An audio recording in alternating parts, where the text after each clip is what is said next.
Hello, everybody, and welcome to the Light of the Jedi podcast. I am Jo3.b.1, your regular host, and I'm joined with my co-host Anakin Crespin, the chosen one, the guy in the chair, and also Jedi Rogar. And it is so nice to have you on the podcast. Anakin, how you doing today, sir? You doing all right? Oh yeah, I'm doing good, man. Good, good. How about you, Rogar? You doing okay? Doing pretty good, man. Doing pretty good. Good. So we had a really interesting episode this week. You got to dive into what we have been waiting on, kind of the background of what actually happened on Brendock. And it was exciting for me. I was telling y'all a little bit before the pod, before we started. It took me kind of to sit with it for a second, which is for me, it's usually a good sign for a show if I got to sit with what I've been told. And so I'm really curious about your guys' thoughts. And so Anakin, we'll start with you, man. You know the most about this era out of the three of us. Maybe not. I mean, Rogar might, kind of get up there with you too. But I'd be really interested to hear your thoughts, man. What you thought about this episode overall. All right, well, I'll talk about it more later, but I really love Indara like so much. Besides like the fight and the whole conflict at the end with the coven, I feel like Indara was kind of like my favorite part of the episode. But I really loved it. I felt like it was just satisfying on many levels. Um, I've seen a few differing opinions on whether or not like the mystery of what happened delivered, but for me, actually, I really loved it. But I am sad that there's only one episode left. Honestly, that's the Yeah, only thing. There's yeah. only I will 1 week left. say, I, I will say that I think that a lot of times as fans, sometimes we kind of set ourselves up with our own expectations of what we think a story is going to do. And so, what was kind of nice was that all along the way, you had a million theories about this show and what happened on Brendock, and everybody's talking about this and that and where it could go, what could happen. And so, to me, again, that's a really good sign with how the show is because of how much talking is centered around like people thinking they have it figured out and being right or being wrong and all that kind of stuff. So and a big part of that I think was Indara, kind of like you talked about. I think if you go back a few podcasts, you'll hear me saying, yeah, I bet Indara probably slaughtered everybody. And we'll talk about a little bit about that in a minute. But it Oh was yeah. also really cool to kind of get to know her and get to see like what her real motivations were, and to show sometimes that even in like doing what's right and what you feel is right, that sometimes and in a moment you can make what feels it's really complicated, but it can be right and wrong depending on the point of view. And I think that this episode did a good job of showing us that dichotomy. But before I steal any more thunder, Rogar, I would love to hear what you thought about this episode, man, because we haven't had you on in a while, so we need to hear from you, man. We need to hear what you think. All right, so like this, uh, oh, there's so much going on in this episode, um, and I'll touch bases with that too, especially with other fan expectation, because I've seen a lot there. I've been kind of chatting with a few people about it as well. Um, but the speculation is pretty much just that until we actually get what happened. So I mean that's kind of the fun in it for me. Um, Especially trying to see if I can guesstimate like where this might be going, where these characters might be going, what kind of mindset they're into. There was a lot of good things that I did like. Everybody can stop complaining now about not seeing a Wookiee, because I was telling a lot of people, hey man, it's coming. Um, And again, like Anakin said, I'm kind of like this with really most of the shows and the movies. Even I still want a little more. I've already expressed to you guys about my disdain for short seasons. Like I really had more episodes to a season, but for now, I'll take what I can, what I can get with it. Yeah, But well, I mean, it's something that I've touched on before, and it's something I practice with making music. But I would rather be left grasping for more than in desperation than to be left going, okay, we get it. Okay. Okay, we get it. You know what I mean? Like, and so I don't know, man. I mean, I know what you're saying, right? Because there's a 5-year-old in all of us that just wants to see 65,000 lightsabers, yeah, just slamming into each other, yeah. And it's great, right, for like a certain level of there's nothing wrong with that. First of all, let me say that there's absolutely nothing wrong with that, but there's something to be said about a story that can be told with us. And something else that I practice in music when I'm writing is like, how can I say all of this in as few words as possible?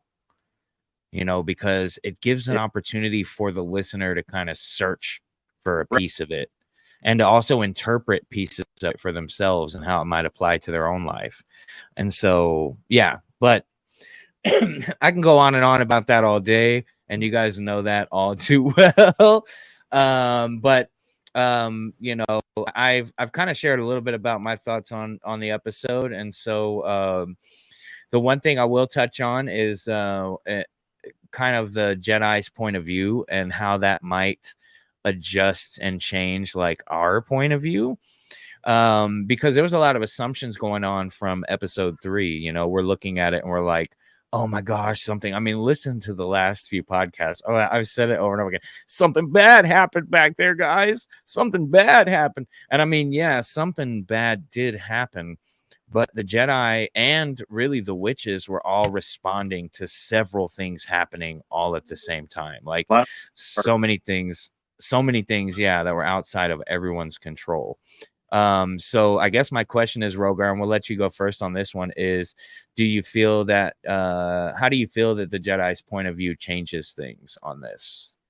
So first and foremost, like the biggest thing that I like about this depiction of the Jedi is this is just it. This is the first time that we've had them kind of fallen from that pedestal that they've been on to where we get that gritty aspect of, hey man, they are just people too, and nobody's perfect, and some really bad stuff can happen really fast, really fast, and really bad. So I like that depiction. And for some people, I know there's a lot of I've got a lot of my friends that I've met through Star Wars, and different different collectibles and everything else. There's just a lot of people I've chat with, and they're like, "Oh, I mean, just the Jedi. They're the utmost. Like they would never do well." I mean, you don't really know that for sure, and you Yeah.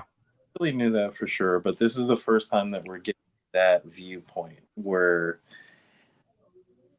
uh, they messed up. There's an old saying too, like the road to hell is paved with good intentions, right? And sometimes when you're desperate and in a crazy situation, like the one thing you're looking at is like the preservation of life, but also the preservation of like the lives around you that you care about the most, right? So like for Indara, for several of them, there was like some really hard choices all at the same time. Well, And so it that's makes it a little more dicey. Like, is it it. evil? Is it bad? Is it good?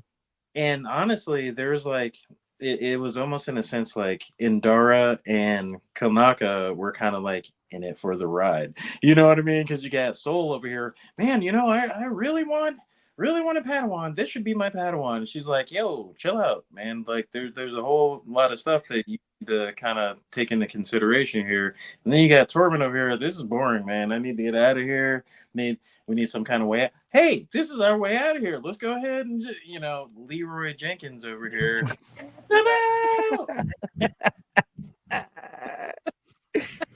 Leroy Jenkins. Leroy Jenkins. He indeed Leroy Jenkins. And not only did Soul chase after him, when Soul caught up to him, he didn't stop him from Leroy Jenkinsing either. He's like, let's go. Yeah. I'll show you the way. Here, this is how I climbed in the first time. Wait, you can't get in? Hang on a minute. I got something for that. See, if we just go up there. Yeah. So, but real quick, not to interrupt your thought there, but also, Anakin, I'd love to hear what you think. I mean, how do you feel that the Jedi's point of view changes things for you as the viewer, for the story, for the characters? What do you think, man? Okay, so obviously, I feel like the episode, it kind of changes everything, even though it obviously changes nothing in a way, but that's like the whole point. When I was watching it with my little brother, he kept telling me that it's basically the same episode, but it's different. And I kept telling him, like, yeah, I know that, like, pay attention and you'll see why. But I actually, I feel like it's kind of like justice for the Jedi a little bit. And it definitely sort of justifies the Jedi getting involved a bit, to be honest. Uh, for example, they weren't lying. They really didn't know that anyone was on the planet. And in doing their job and following their mission, they come to find that the coven and everything is actually intertwined with like the Virgins and everything that has to, that has to do with them being there. Mm-hmm. But, on top of that, I mean, they basically, especially Soul, like ran into some dark side users doing like rituals and chants and like slamming the kids down with the Force and everything when he was, kind of sneaking around. And I don't know, it didn't help when May told Indara and Soul that the Ascension was kind of about like sacrificing everyone. Yeah. You know what I mean? But either way, I feel like a lot of the Coven started to get violent right away and wanted to like off the Jedi from the start. Like whether or not Mother Anastasia would have eventually let them or not. And then I guess, like obviously May didn't mean to start the fire. So that matters, I think. And the last thing is just kind of like heartbreaking when Soul had to choose saving Osha over May. Mm-hmm. I don't know. That was crazy. And that was kind of a crazy change of our perspective and everything that we know as well, Yeah. But And the way it was shown to us before was very heavily how Osha was viewing the situation, so it was like kind of halfway rose colored glasses, halfway like, she had this hero worship thing for the Jedi going on. She only saw part of what happened. She really didn't know about, what Soul did. Yeah. And the other side of that is that how much, and we'll get into this, I guess, at some point in this conversation, but how much Keimer seems to know, the stranger seems to know about what's going on. Yeah. All of that's gonna have to tie in, Rogar. All of that's gonna have to tie in, I think, in this last episode for sure. But though, one of the things I was thinking about after I watched the episode, I told y'all I kind of had to sit with it a little bit, was the whole idea of the Virgins and the Force that was taking place there on Brindok. And there's several interpretations about whether or not what that really means there. And if you look back, it was when I look back at the episode, the way I took it was that um, basically that the Virgins was happening on Brendog and wasn't surrounding the actual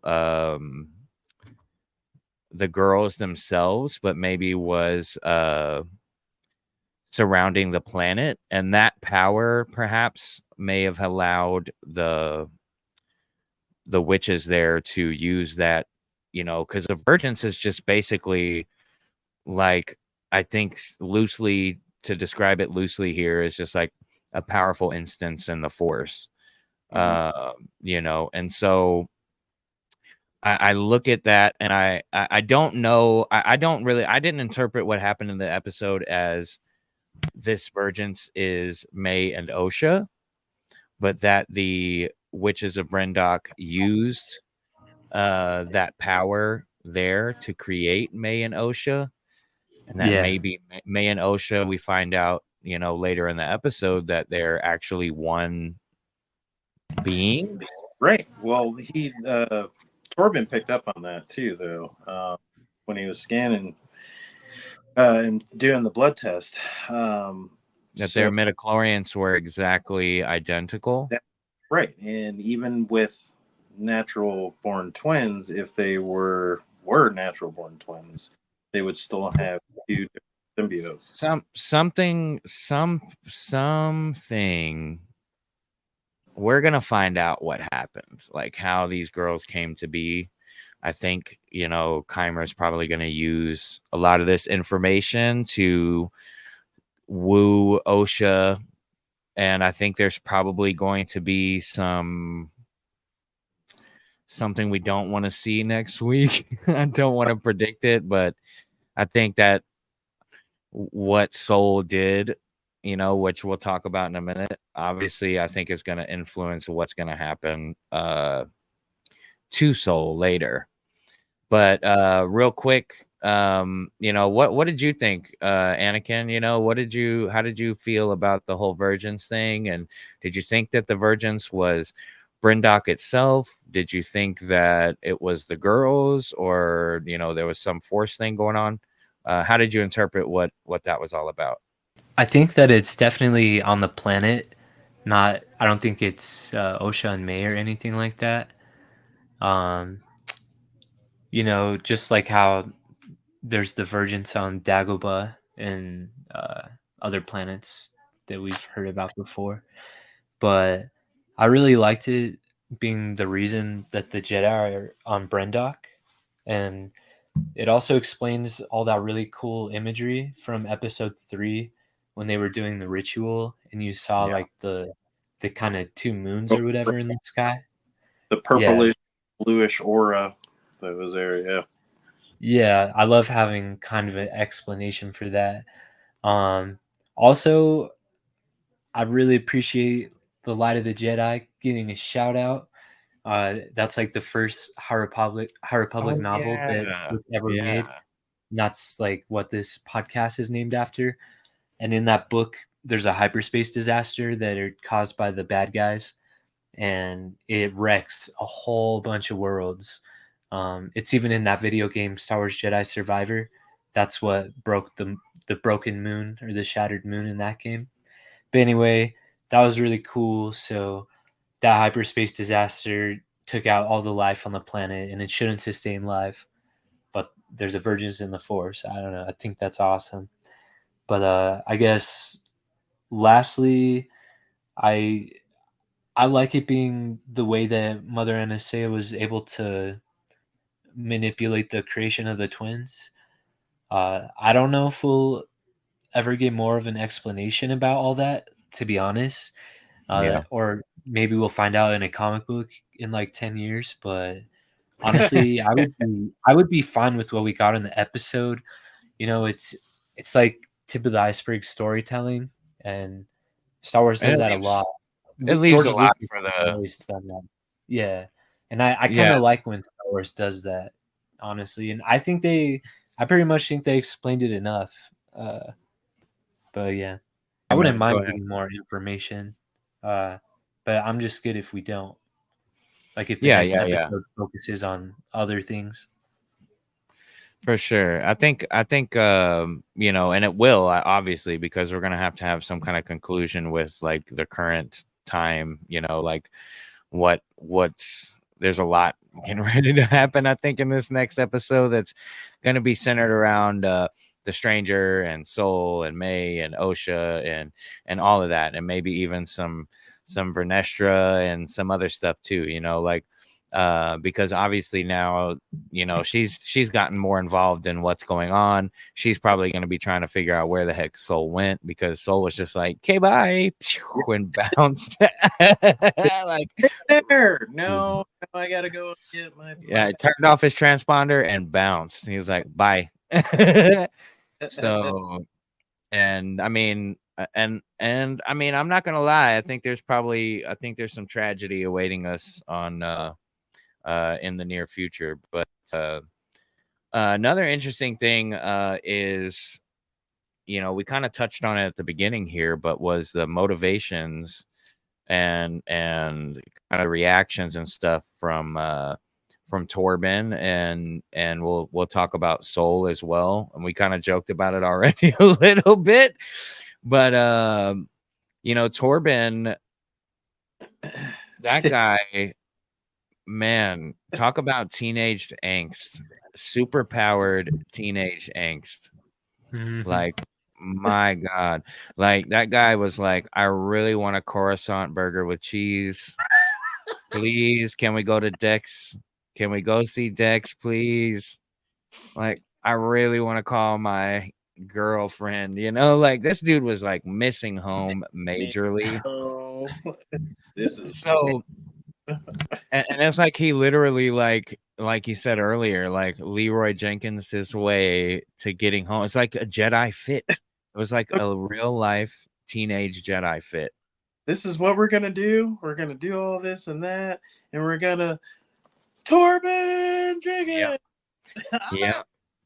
That was, yeah. He had a plan, and his plan was to go in there and mess stuff up and get home as fast as possible. And so, you know, I mean, to some degree, I guess, like if you put yourself in the shoes of like a teenager who's been like taking like soil samples and, you know, fungus samples and stuff from this planet for like weeks on end, What do you I say? He can, was eating the same the same thing. yeah, the I forget what that creature's called, but yeah, Nuna and then mix. yeah, and then you know, Indara's like, hey, it's not wise to insult a Wookiee's cooking type of thing, like, which was a great callback, you know, obviously to the original trilogy. But how did you guys I guess starting with you, Rogar? I mean, obviously you have some thoughts about Torben's motivations there. Do you think it's justified? How'd you feel about it? You know, relive it a little bit for us. So he was Torben was basically shook from that second that he got taken over. I think that completely wigged him out that somebody got in that quick, that easy. I mean, they were pretty much right after introductions. She was in his head, and he's like, it's so dark and cold, and I feel lonely here. Oh my God, who is this? You know what I mean? Like, how did you get here? What's happening? Where's my master? Where am I? What's That going? was so crazy.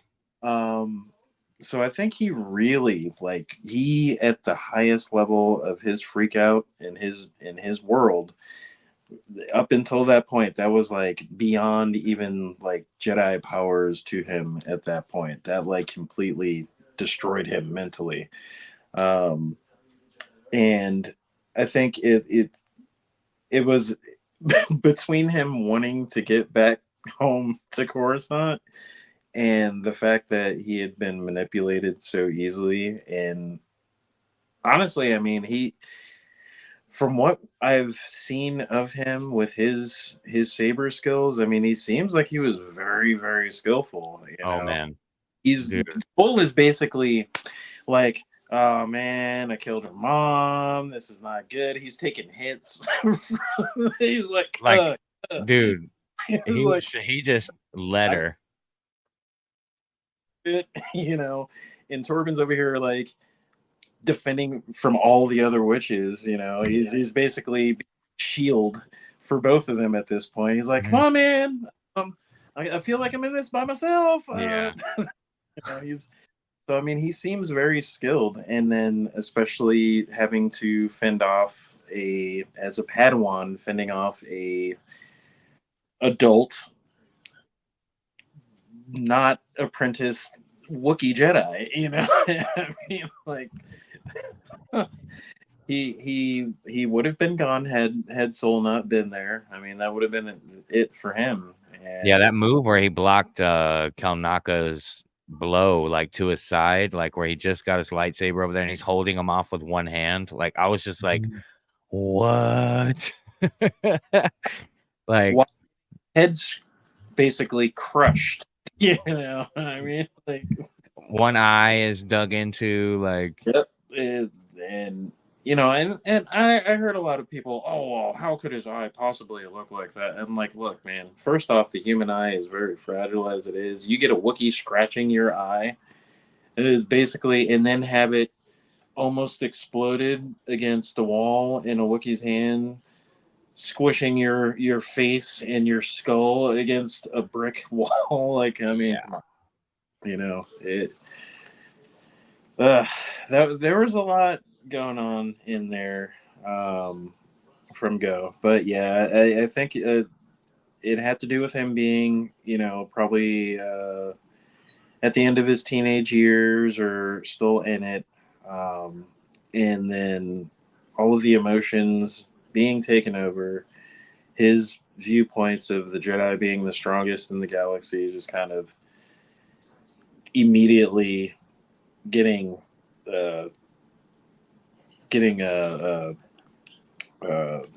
just attacked and just bypasses all of his his ability. that was I mean, that was unsettling to watch. Yeah. You know, it was Oh, unsettling to watch. oh, okay. So this is no wonder kid's, you know, sitting there, he's crying, and that's what he looked like after she let him out. She released him. That's why I was like, oh my god, oh my god. All right, can we go? Can we go? Can we leave now? I just want to leave. That's I really want to leave now. But she picked up, what's crazy is though, she picked up on his desire to want to go home while Right. she was in his head. Like, I'll give you what you want, man. Like, you know, and plus you know, that, I mean, dude, she was like, hey, I know you got some desires. I can help. It really was giving me, do you ever watch the show Lucifer? Absolutely. Yeah. Absolutely. Like, it was kind of giving those vibes. Like, tell me what you truly desire, you know? Like, I was there for it. I was there for what, but real quick, and not to cut you off for Jedi Rogar, but just for time, Anakin, what did you think about Torben's actions? Like, how do you feel about what he did, and any responsibility on his part, that kind of thing?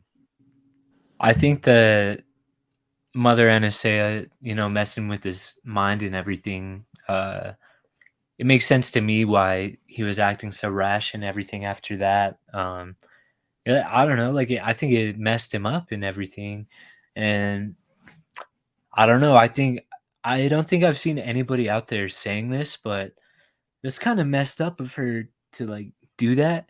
I mean, the Jedi mind trick is one thing, That's but it. this is like a twisted kind of cruel version of that.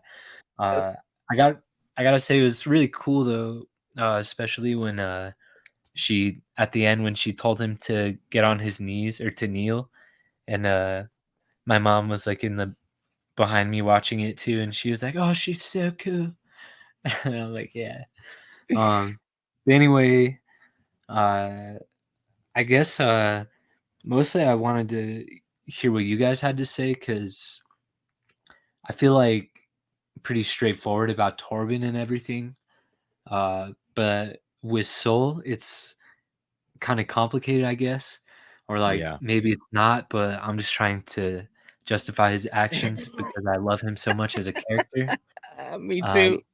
So I don't know. What do you guys think about Soul? For me, man, I'm gonna say this. I First of all, I found myself going, dude, no, wait, stop, like a couple of times.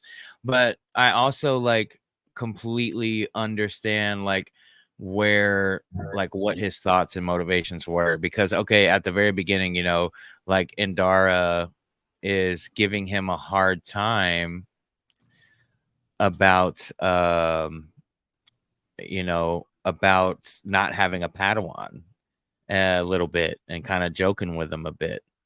And it was kind of interesting to see that dynamic and then to see that snowball, how desire just quickly snowballed into him basically acting on his own motivations. But also it wasn't like it was like that was his only motivation though, because from his point of view, again, which show is all about that line from a certain point of view. He was seeing that as, you know, like he sees the girls kind of getting pushed around. He's like worried that there's going to be some sacrifice. He heard there were answers to the questions, and it was just kind of leading him down a path in which he had no idea. He didn't know. So it was interesting to me, man. I fully understood it, and I also fully found myself like trying to stop him from making some of those choices, from encouraging Torben. Like, even though I knew where it was gonna have to go, I found myself still trying to be like, no, dude, don't march him in there, bro. Like, this is not gonna go good.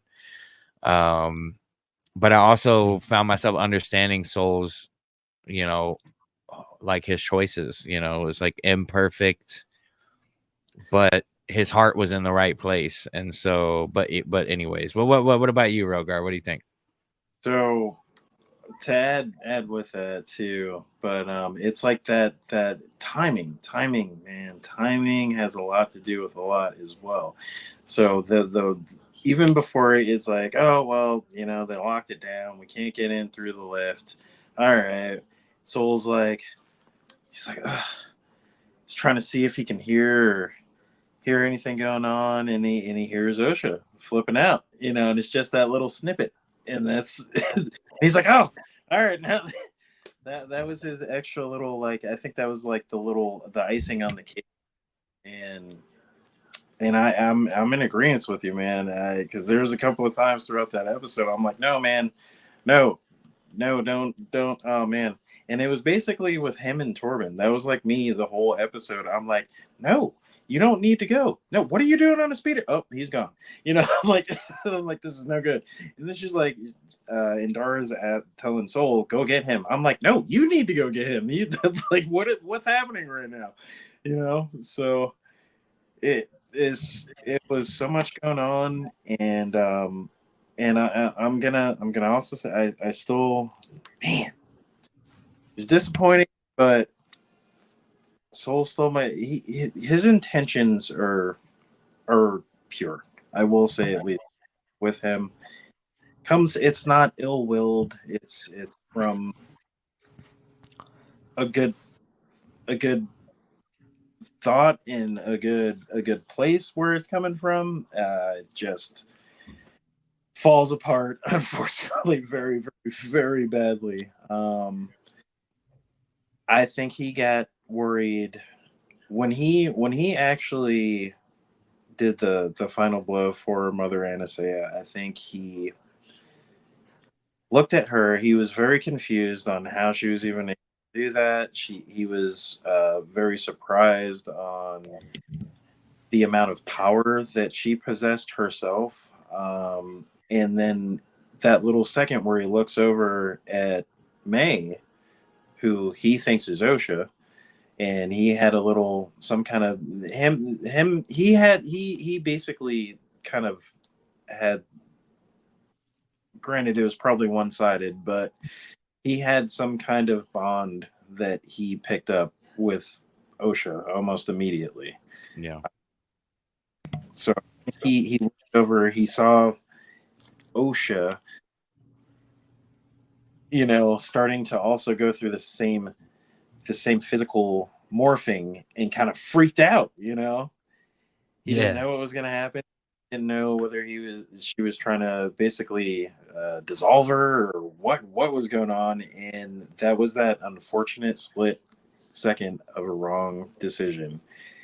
And even close face to face after, she's telling him, I was gonna let her go with you. Like, what are you doing, man? I'm trying to prevent fighting. That's the only thing I've been trying to do is prevent violence. I don't violence. And that saying, one of these days, those intentions are going to be the downfall of all of you. And well, we see that a little later, but Yeah. and it was just a horrible snowball, absolute snowball of events, and it was layer on top of layer on top of layer. And even the different perspective of him trying to save both the girls. Granted, he had been through, that was after he had been through the whole Kalnaka. Then he's done climbed the mountain twice. He broke in twice. He's being very sneaky. He had a fight after a racing through the forest, trying to even reach up with Torben. They go in there, and then all hell breaks loose. He's already freaking out because he killed their mother. And it's like, what am I going to do? There's so much going on. And I think he was just exhausted, and he again had that connection with Osha. So that was his decision on who he was going to save, if he was going to be able to save one of the two of them. So it was just crazy. And then the whole Kalnaka fight thing. Oh, That was crazy. And I know we touched on it a little bit, and we'll definitely get into the Kalnaka throwdown here before we close out, because I do want to talk about it a little bit more, because there was a lot. There's a lot going on. And even before Kalnaka, you know what I'm saying? Even before he'd come, jumping across and all that stuff, there was some interesting stuff that happened with Torben and some other stuff like that too. But but kind of speaking on something that we touched on a little bit is we got to see a lot of things of kind of what was motivating Indara, what was pushing her,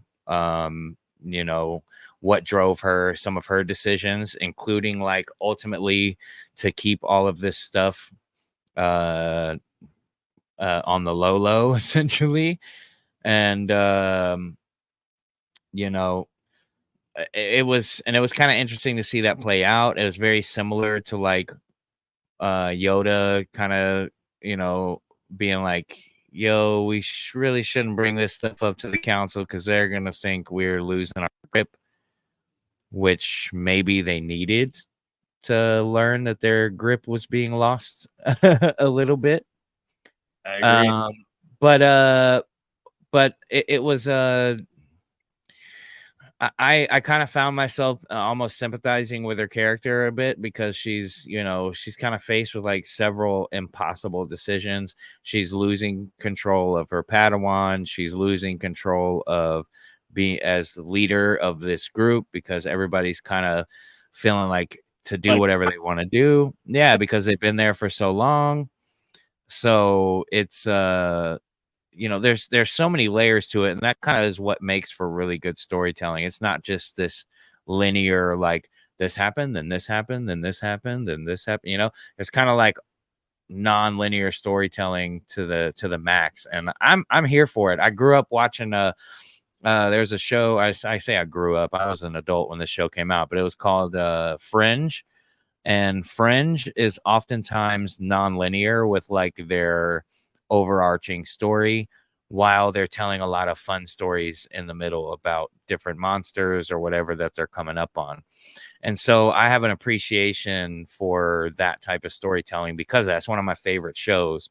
And it's actually made by J.J. Abrams, who is,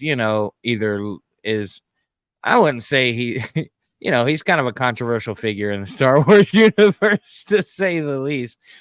But I found myself I enjoy the sequels, and I could see Fringe's hand on the sequels in the way, because he also made Lost too. He was also the guy who made Lost. But anyways, I've appreciated the non-linear to let us think like Indara was a horrible person for several weeks, and then be like, nope, she's just flawed like everybody else. Like, because I was fully expecting her to be like, all right, hey, we're gonna slaughter everyone, and it's my call, and that's what I was expecting. The opposite.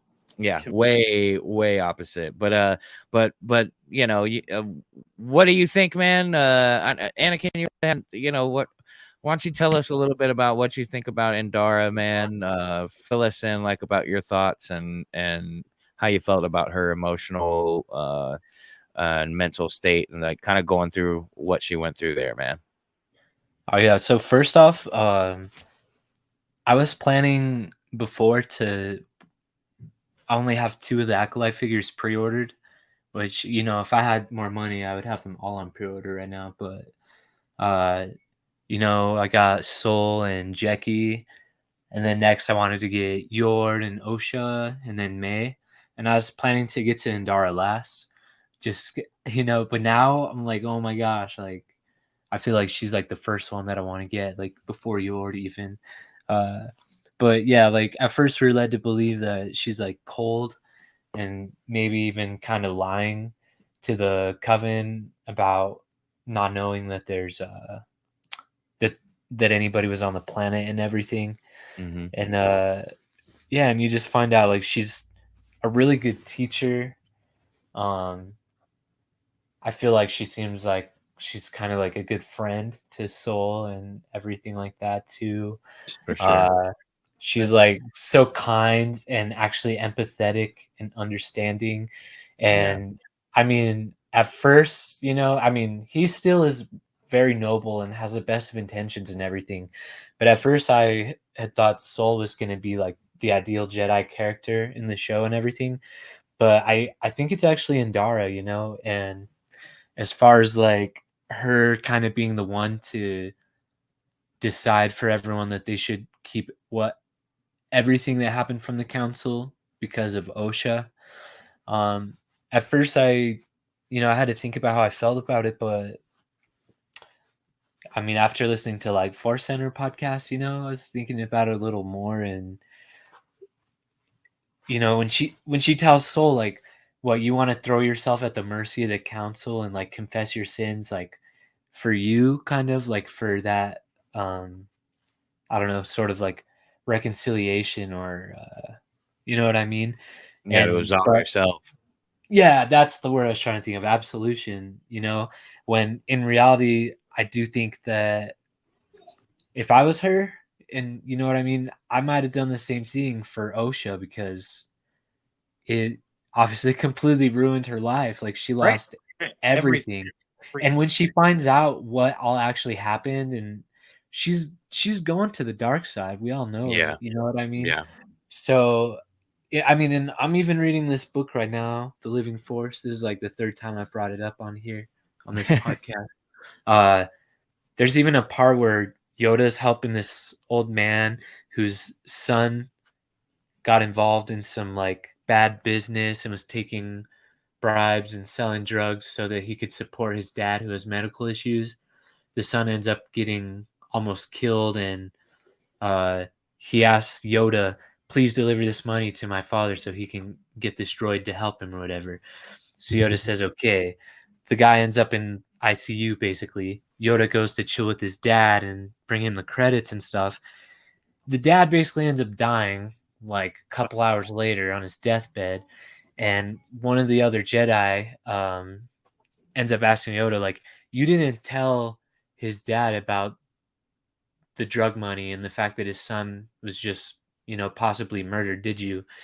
And Yoda says, I did not. And they're like, that's kind of, they're like, that might be wrong. Like, that's kind of lying. And Yoda's like, that's something that I'm going to have to live with. And I think that that's kind of interesting because the Jedi are often demonized and everything. And I don't know. I just really see where they're coming from. And I have a little brother and like a niece and stuff. So I could imagine if something really messed up happened and, maybe keeping something from them till they're a little older. I don't know. Well, I Either mean, I love that take, man. And I'm sitting here listening to you. Uh, I'm I'm thinking to myself, you know what? I believe, soul, because I have my whole, and for everybody that's listening on the podcast, you might not know this, but I have a album that I'm working on called "The Children of the Trials." It's a concept hip hop album, and I'm just now thinking about it, like all of these Jedi we're seeing are what I would call children of the trials, like Yes. a little bit broken, a Yeah. yeah, little bit These kind of. are So I'm declaring it now that Master Soul and Dara, all of them, they're all honorary members of the Hip Hop Jedi Order now, as far as I'm concerned. yeah. Like, can I just say something? Yes. So, with what you just said about your album and everything, uh, so the first High Republic novel in the initiative that was the High Republic, uh, it was called Light of the Jedi, obviously, and the one that just came out is like the middle. It's called Temptation of the Jedi. But Mm. the very last book that's gonna come out, which will be like after Acolyte's finish, obviously, it'll be next year. It's gonna be called Trials of the Jedi. So Ooh. and that's cool, and I think that's almost what the High Republic is all about. You know what I mean? Is literally like the trials of these Jedi and like pushing them to their furthest and testing them. But I don't know. Thanks for letting me say that real quick. Yeah, absolutely. And it's like the trials never end, for the ones that are out there doing the work. And it reminds me, and I hate to bring up another franchise on a Star Wars podcast, but it reminds me of the season finale of Star Trek: The Next Generation. And Q is leaving, and as he's backing out of Jean-Luc Picard's trial of humanity, Q's backing, and Q's leaving, and Picard's like, so this is it, and Q's like, oh no, the trial never ends, and he just backs away into obscurity on his judge chair, and it kind of reminds me of literally of that right now. It's like, for the Jedi, for the ones that are representing what the Jedi really means, the trial never really does end. They're constantly on the front lines, proving what it is, what it means to be a Jedi, to be imperfect, and to still kind of go after the light above all else, to prove the light above all else. You know what I mean? In spite of the trials, in the face of the trials, to kind of give the middle finger to the trials a little bit, but that's, what do I know, right? What do I know? But real quick before we close out, I do want to say, man, that that that fight, the whole action sequence from this last episode was just fantastic. I mean, Torben, deflecting arrows, and then getting to see these these energy bolt arrows, kind of reminiscent of the Dathomirian witches, and reminiscent of what Omega had, and so it was really cool to get to see that. And we got to see Torben do the full Anakin / Obi-Wan lightsaber twirl, which was really nice. Yeah. He was Pretty good. Yeah, it wasn't bad. I know Rogar probably had some notes for him, but that's why you're Master Rogar and he's Padawan Torben. But it got crazy. And I tell you, the most impact, all of that fight was great. I mean, there were so many amazing things that happened throughout all those action sequences. But the thing that got me the most, and you touched on this a little bit a minute ago, Rogar, was literally Soul just taking the beating and looking at Coral like, I just like you won't hit me unless I let you, and now I'm letting you hit me. Like, it was almost like he dodged effortlessly too. How easily he dodged every swing, every punch, he's just if I like, all right, punch me in the gut, punch me in the face, and she's like, fight me. Which do you know what that reminded me of, man? That reminded me of Jedi, attack me with all of your strength. Yep. That reminded me of that. It was the same energy, you know, and what was crazy was that in Soul not continuing to attack. I think that also kind of, you in that moment you could see that moment of like, yeah, she just lost Mother Anastasia, but you could see that like she is so confused. Yeah. Like, why aren't you fighting me? Like, why aren't we, you know, what is it took her a minute, and then she's like, he's not hitting me. What the hell? Why is it fight me? yeah. I was but that was super intense. It was there was a lot of emotional storytelling going on there that I really enjoyed, and to me that was the peak of that fight, in my opinion. Same. And you know, there was some other great moments, obviously, with Kalnaka, and obviously there were so many great things, but that moment really hit me right in the heart. Like, that whole sequence, watching Soul allow himself get punched, seeing and feeling myself, like watching that and seeing myself, like, I get it. There was two of those for me. That would be one, but what really got me, Indara dealt with a lot that episode, a whole lot, a whole lot. Yeah. I mean, literally, she mentally and physically lost her entire team and had to try to pick the pieces up to get out of there. But the biggest part for her, that's when she really crushed herself. I don't think that she really had the intention to kill all of the witches. Nope. She looked very surprised about that last little bit of it there. Don't, real quick. I you made me realize that I forgot something that I wanted to bring up so bad. Dude, Indara straight mind murked an entire coven. Is that what happened? Yes. Yeah. I mean, So they must have been.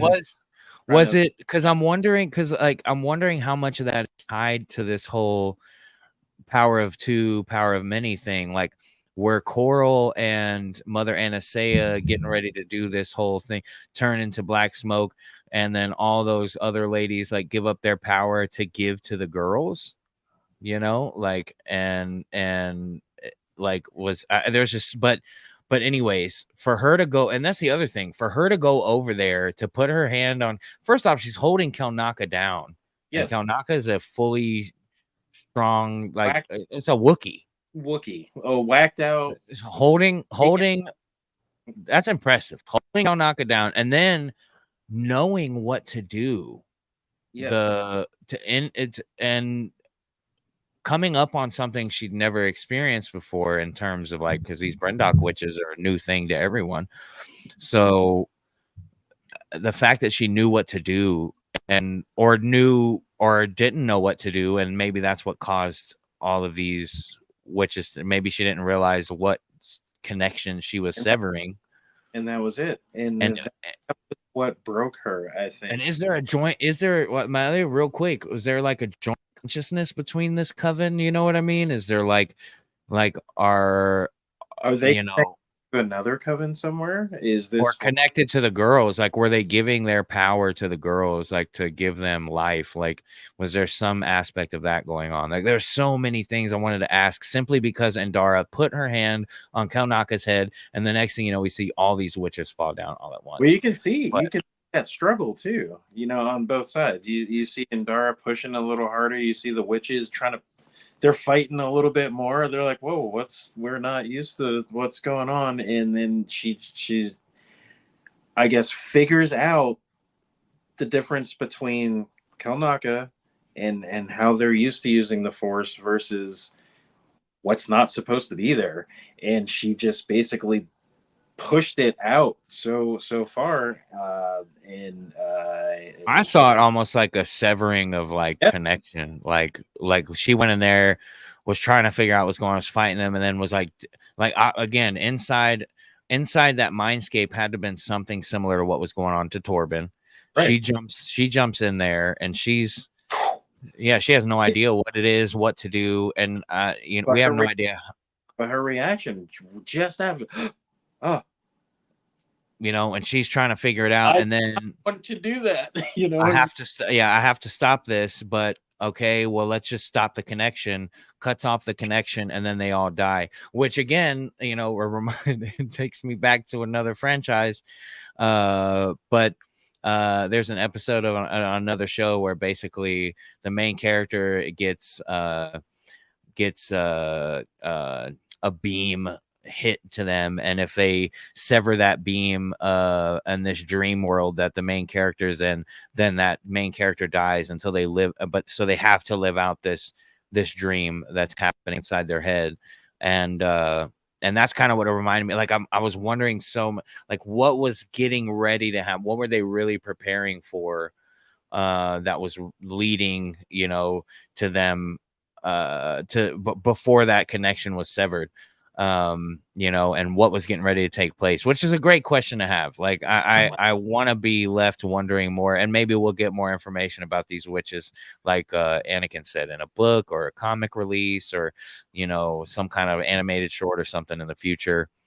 Which some detractors would say that's not how good story writing. Well, I want to be you don't learn everything about what happens in any of the movies until something comes out, so that way with the prequels, you need a little bit left to the imagination as well. I mean, that's part of story. When it gives people an opportunity, it gives other writers an opportunity in the future to do something with it too, which is nice.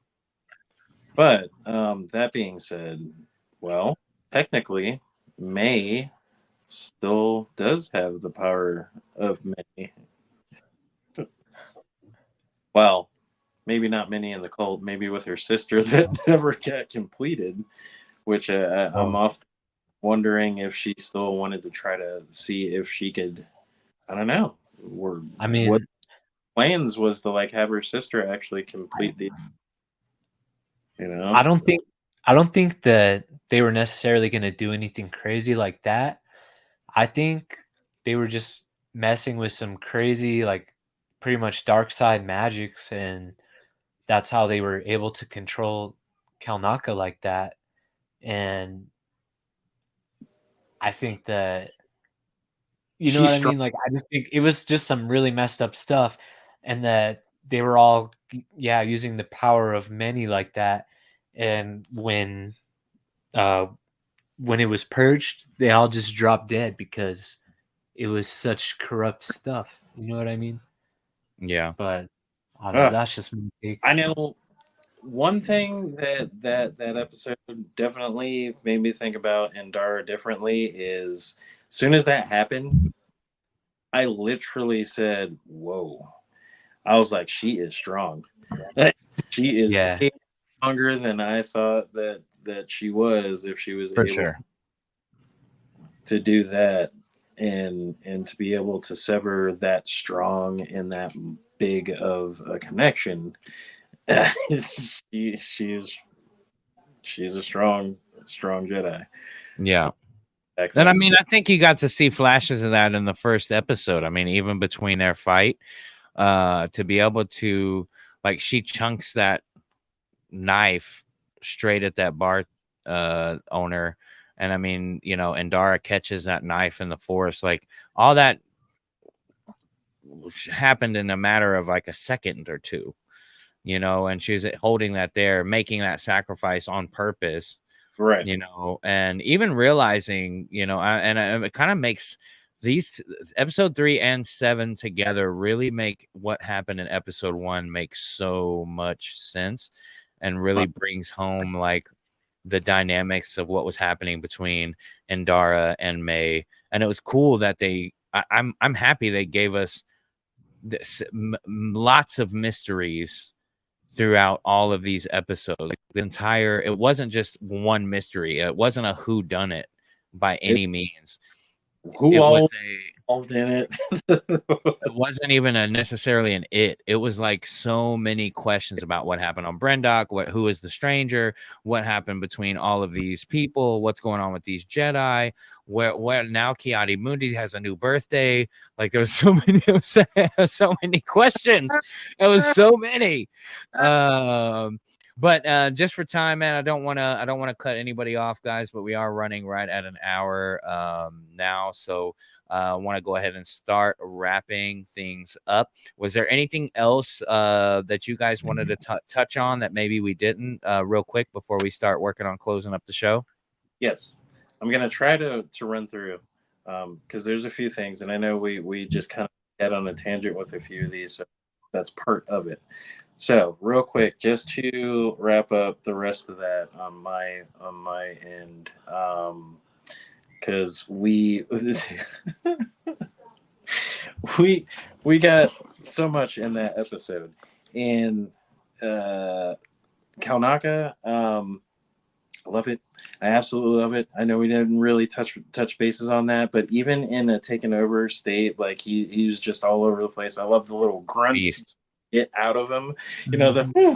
It's like, what? Get out of here. He was a beast.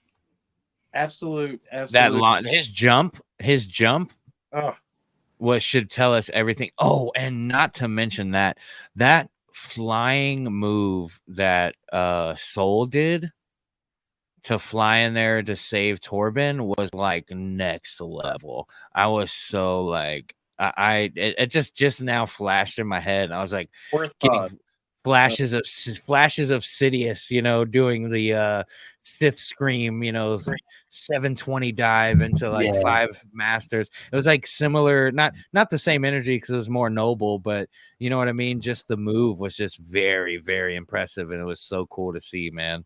So I'm glad you started talking about the fight more, because Kaunaka was beast for sure, but Soul.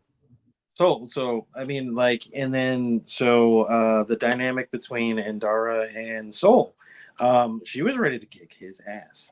She was ready to beat him down in that ship, being like, "Look, man, do you not understand? Like, you started a lot of this stuff, like that we could have just not even gone in there. I'm pretty sure I told you we should just not." Do this. Like, you were insistent upon all of us going in there. I wanted to go. I wanted to check this out, see what's going on, and then we leave. Yeah. But I don't know, if it would have necessarily been a good idea for her to go in there alone either. But Probably not.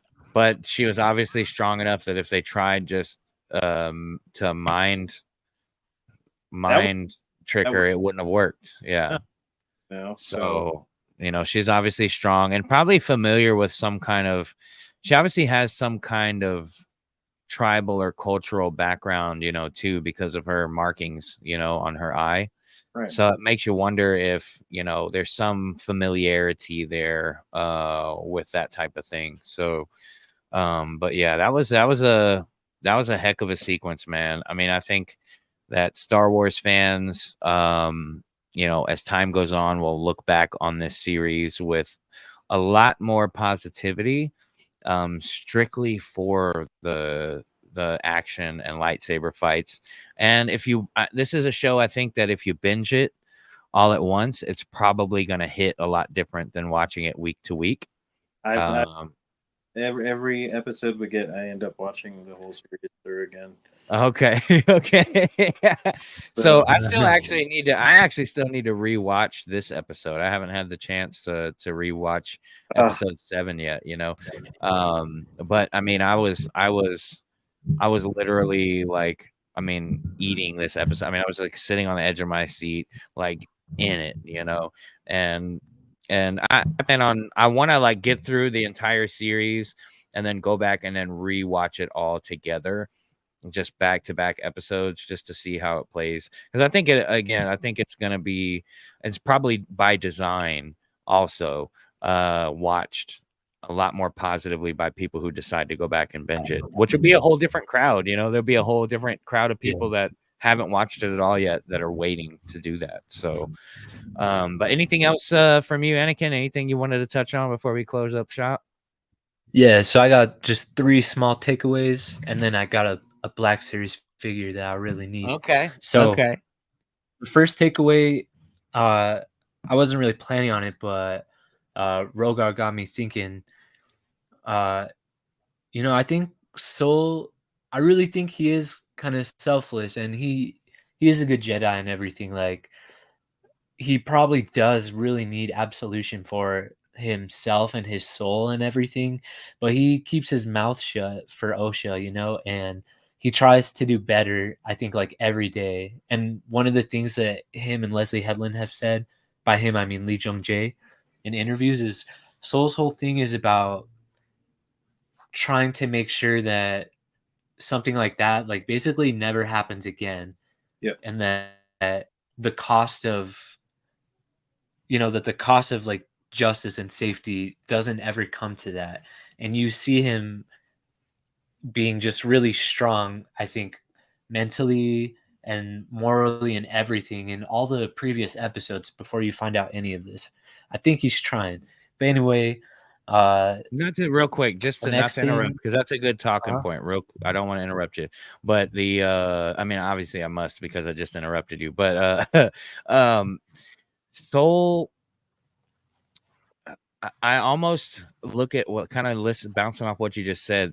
It's almost like Soul's trial never ended, like we were talking about earlier. Like Soul's whole Jedi career is like a trial because he's carrying this burden around with him, emotionally and mentally carrying this burden around everywhere he goes at all times. So, I mean, it's got to affect how he's teaching Padawans. I mean, think about what yeah, he told Jackie. What was that was that episode 1?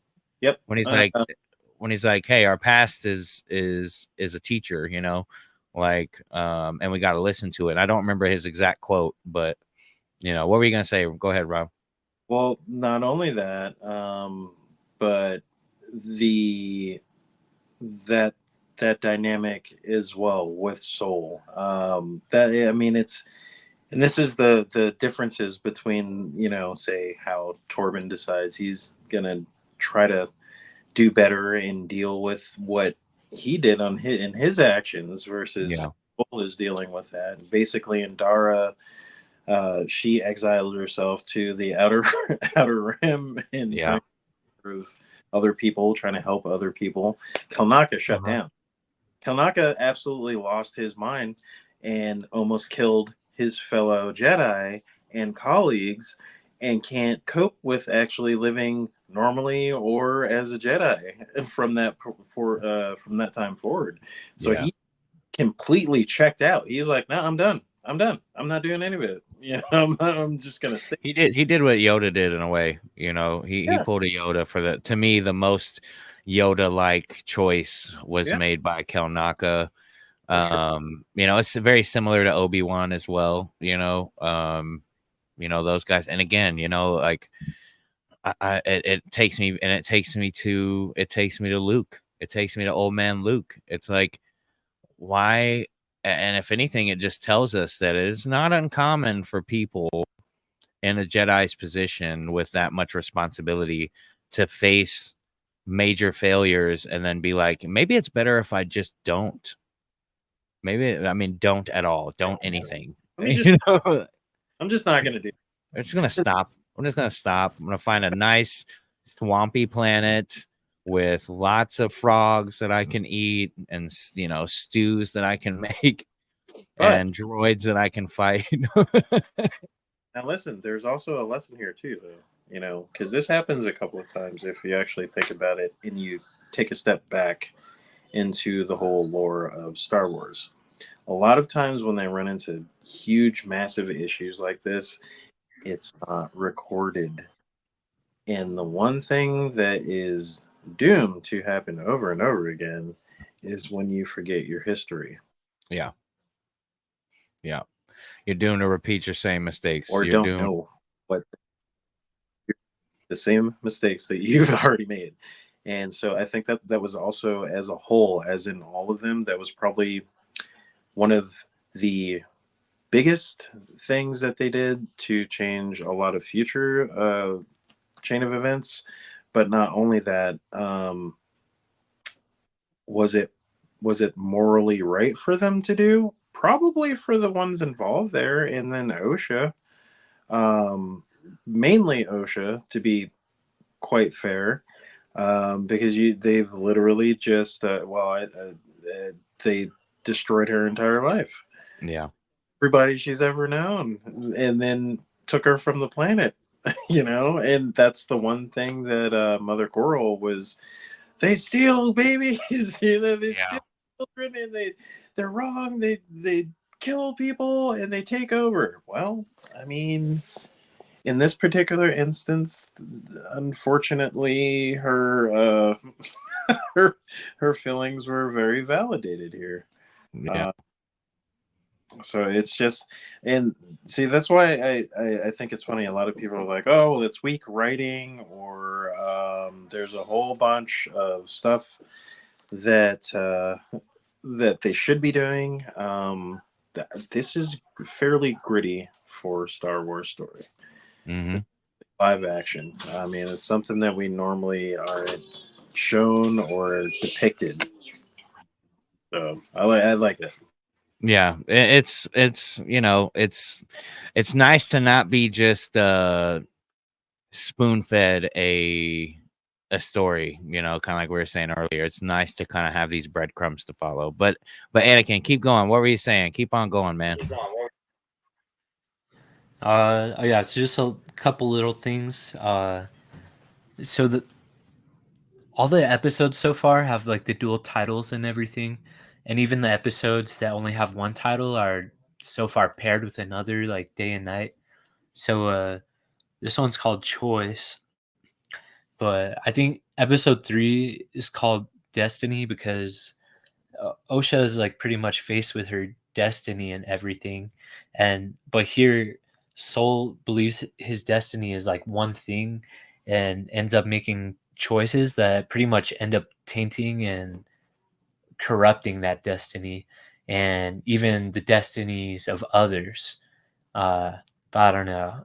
I guess I thought that's kind of interesting, just like the whole duality of destiny and choices, or destiny Yeah. and choice, But also, one last thing. So Indara tells Torben in the episode, she says, "Calm yourself, Padawan.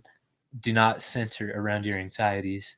And it's like in the Phantom Menace when Qui-Gon says, "Don't center on your anxieties, Obi-Wan. Keep your concentration here and now where it belongs." But that's just some good Jedi wisdom from Star Wars, and it's like Star Wars is repeating that to us. You know what I mean? Like they wanted to say that again, but I don't know, and especially as Always someone to the who's horizon. constantly, Always to yeah, the yeah, horizon. Never on where you are and what you are doing. I can hear Yoda, you know what I mean? It's just that sentiment is echoed by all the great masters that we look up to as far as Jedi go, and that's a great point, man. I'm glad you brought that up. But well, what else did you? I know you said you had a Black Series figure you got to have from this episode. yeah. So there's a lot of good ones.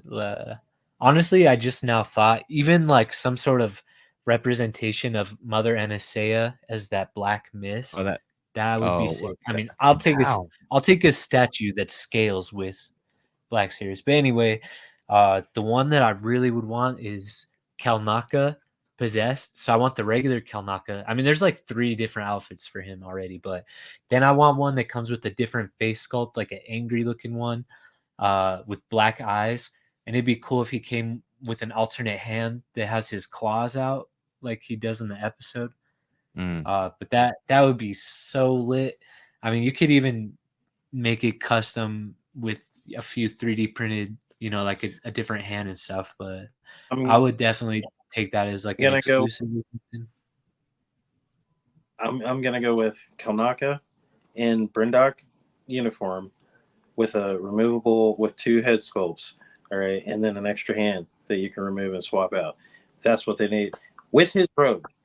They needed to have him also with a robe since everybody else comes with a robe. well, and that way you could Yeah. do you could do either way. You could have Kalnaka, you could take the robe off, you could take his Jedi tunic off or on if they did it soft goods, and then you could have like yeah, you could have a Kalnaka in every form, if they did it deluxe style, which sounds probably more like a figure arts or Hot Toys kind of mission, you know what I mean? But Oh, it would be figure arts. Oh my god. it would be it would be super cool. But listen, y'all guys know that I am the biggest Black Series sucker on planet Earth. So even the bad figures, I'm like, hey, look at this cool thing. Like, Mhm. I'm sure I'm probably most of the real quote unquote serious collectors probably think the hip hop Jedi is a little silly, but that's quite all right with me because they don't want a rap battle. You know what I mean? They don't want Okay. All right. Enough of stroking my ego. Any other figures you wanted to see from that episode, guys? Oh, man. I'm gonna say definitely on the look, at least give us Mother Anastasia and Mother Quor. Yes. Yes. At least give us those 2. Please. And one or 2 Brendok witches with Absolutely great. the bolt. I love those crossbow or those bows, man. I love those. I was eating that up, man. I really was. And are we gonna need another Torben? Or they could do 2 Torbans, but honestly, I really want the Brindok. It's gonna really irritate me if they break all of the Jedi in that Brindok attire, because I think that really it sets a tone, especially as far as I mean, even collecting, they all kind of fit together, and then like you wouldn't want old man floating Torben. You'd want yeah, Brendok give fighting me Torben. Brindok, Torben. Then hey, I'll get 2 of them, and I'll make one of the heads custom where he's taken over, and he's all like, Receding hairline and and all.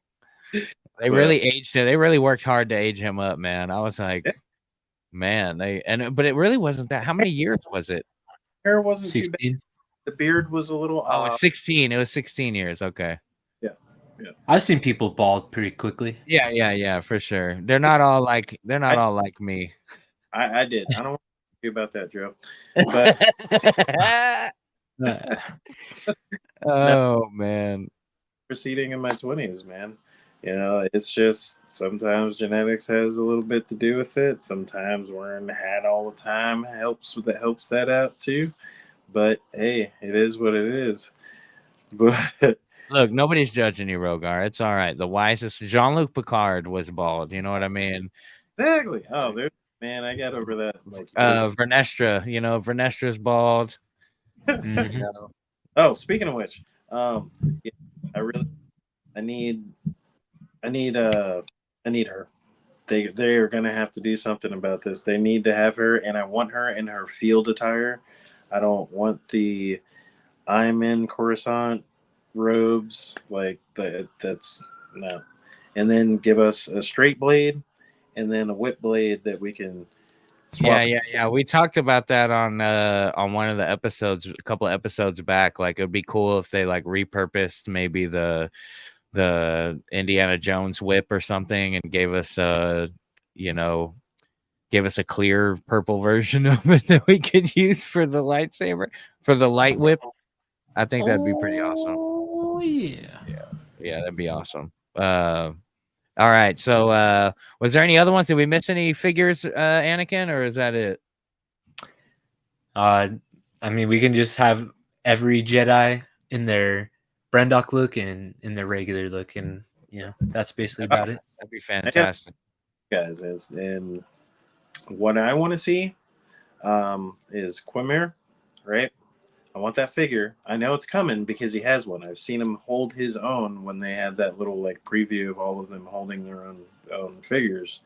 So we are going. But what I want to see and what I'm hoping, give us Ranger. All right, you can do the soft plastic mold for his tunic and his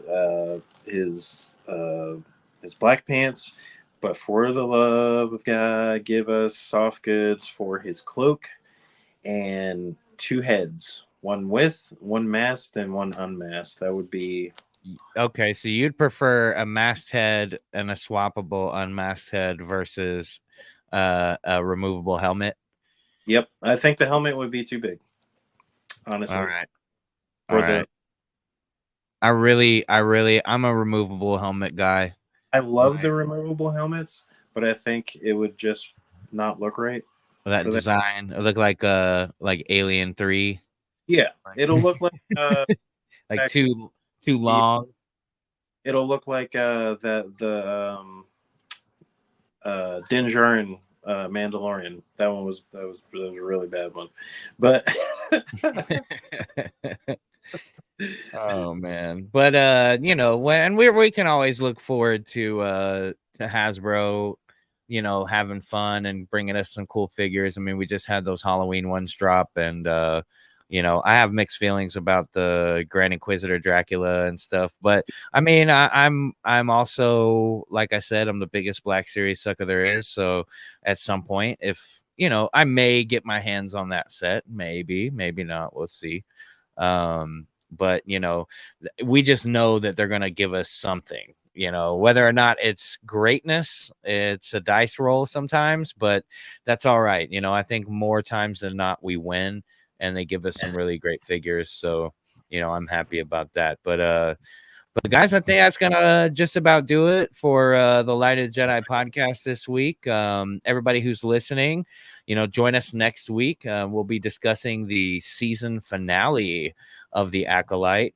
And if you're not already with us on our group on Facebook, it's called the Hip Hop Jedi. It's a very positive and curated group. We really don't put up with nonsense there or bullies or anybody trying to unbalance the force. You got some pretty strong Jedi that take care of that group, all from the Fan Force Alliance, including the Jedi Twins, myself, Jedi Rogar, and of course the Chosen One. Nobody picks on the Chosen One. Hey, his metachlorian counts higher than anybody's ever seen. I'm just a simple Kenobi, so it's but guys, we really appreciate you joining, and we really hope that you join us next week. It's going to be a lot of fun. We hope to have as many of the Fan Force Alliance on the stream with us or on the podcast with us. Make sure to check us all out on social media. All of us are on various social media. You can catch us, some of us on Facebook, Instagram, what have you. You can look us up, Jedi Rogar, myself, Jo3.b.1, all of us, the Jedi Twins, Anakin, and can't forget Ryan Speaks Geek. I know he hasn't jumped on anything yet, but I know he is working on some stuff for us, and that dude's busy, man. He's got a lot going on. He lives in another country overseas, so difference too. So big time difference. It can be sometimes difficult to line up, but we have some stuff that we've already talked about, some joint projects, and then plus he's got some videos he wants to do for the Fan Force Alliance as well. So definitely follow us, man, for lots of new content surrounding the Star Wars universe, and just know that we really appreciate you guys for hanging out with us for the podcast today. Yeah, so much love, and may the Force be with you guys. And yeah, we appreciate you. We will see you guys next time. Hold on, I am stalling. Whoa, try again. A long time ago, in a city, well, in several cities, an alliance was formed of fans. A Fan Force Alliance. Yeah, you could call it that. And it really wasn't that long ago. But yeah.